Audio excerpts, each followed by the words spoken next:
Over to you, sir. Thank you. As you see, real life teaches you several lessons.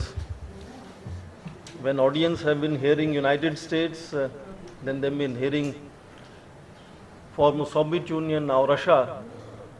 Normally in gatherings, and this is a unique gathering in that sense, half of the audience have already lost interest or left the room by the time Chinese stand up to speak among major powers.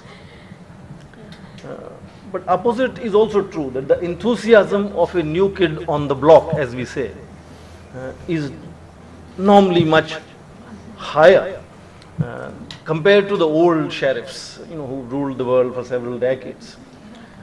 Talking of coming here to develop a very specific, away from Delhi, perception on foreign policy, we had an interesting experience as we were driving here in the morning, and I was with Professor Nalapat and with Dr. Sridharan, and we were kind of looking at various things as we were driving into the department, and Dr. Sridharan spotted a restaurant that had outlined on the board Indonesian, Thai, Chinese, Indian and North Indian food.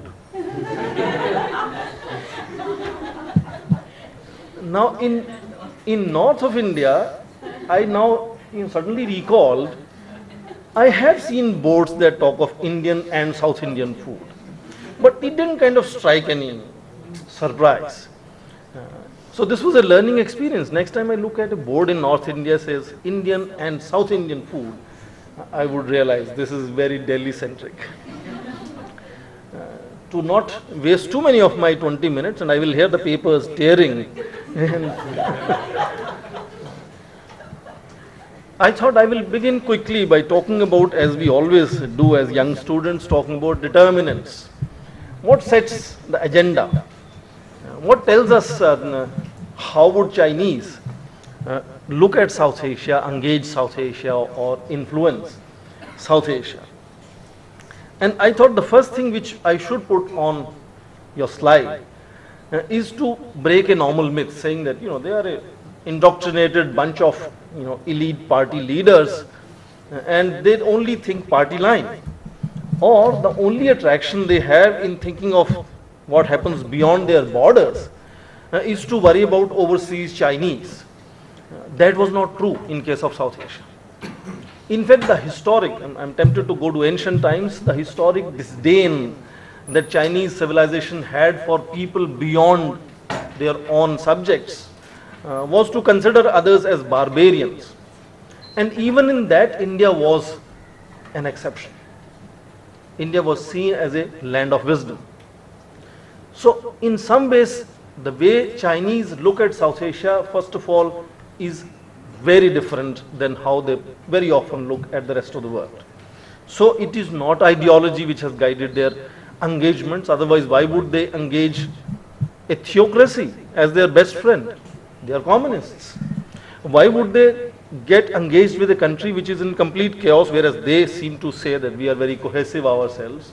Why would they engage countries that are breaking states, falling states, failing states, whereas they think they're the potent, enduring, rising power? So it's not really ideology. Neither do we have, of course, too many Chinese in South Asia. Mauritius has had about 300,000.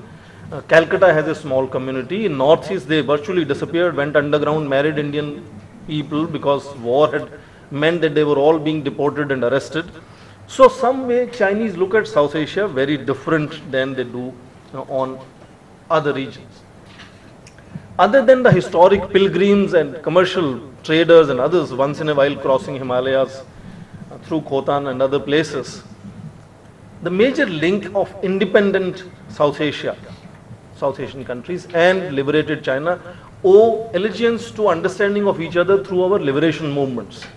Particularly radical movements of South Asia found tremendous support and solace in Chinese and of course Japanese by extension. I don't want to at all undermine the other great power of early 1990s. But after liberation, it seemed that Chinese lens on South Asia was very clearly colored with colonial legacies, because fundamental problem of China and South Asia and within South Asia was colonial legacies of disputed borders. And that seems to really overtake tremendous direction, influence, and interpretations of how we look at each other. And the fact that they were a communist regime and wanted to put themselves as a model for much of Asia to follow, that itself created difficulties, because among other South Asian countries, Indian leadership particularly was very Western educated elite and was propped very often, not just Indian leadership but also other leaderships of Sri Lanka, of Pakistan, as extensions of Western lifestyles and way of thinking, and therefore they automatically fell off by being at home with the Chinese style of projecting as what model is good for Asia. Particularly difficult for Chinese was how to handle internal problems. From Lin Piao to Po Xilai, you're possibly reading newspapers currently on Po Xilai. Difficulty to share the pain which is internal and to seek solutions outside. Today's newspaper Hindu has a front page story that says Chinese can learn from how to handle Twitter and Facebook and other crises. They are now beginning to say we can learn from outside, we have difficulties, but they have had difficulties to share and find solutions outside. And of course, if it is a black hole that doesn't talk to anyone, then people start containing China. So you have the whole story of United States led initiatives of CETO Center, which were mentioned, which incidentally made Pakistan an important player in that. Of course, Pakistan was being engaged much earlier by Chinese because it was an Islamic neighbor, and that was another reason. And of course, they started for a long time by understanding only one way of engaging outside world, which is to promote revolutionary movements, which is to supply them equipment, materials and other help, to shift it entirely towards building economic engagement. So now economic engagement is the main tool, not ideology and weapons and training. I thought I was talking to a class of geopolitics here. What is the fundamental defining feature of Chinese engagement or understanding of South Asia is what something geopolitics could describe as their soft underbelly. Chinese civilization, when it became liberated, independent New China in 1949, inherited Ming dynasty borders and decided that the new provinces, Xinjiang, new province, and Xinjiang, Tibet, would be considered as integral part of China, and they were really restive, very thinly populated, very, very resource rich, but they were neighboring countries like Pakistan and Afghanistan who could potentially create huge problem. So Chinese had compulsions, geopolitical compulsions of engaging South Asia very seriously right from the beginning.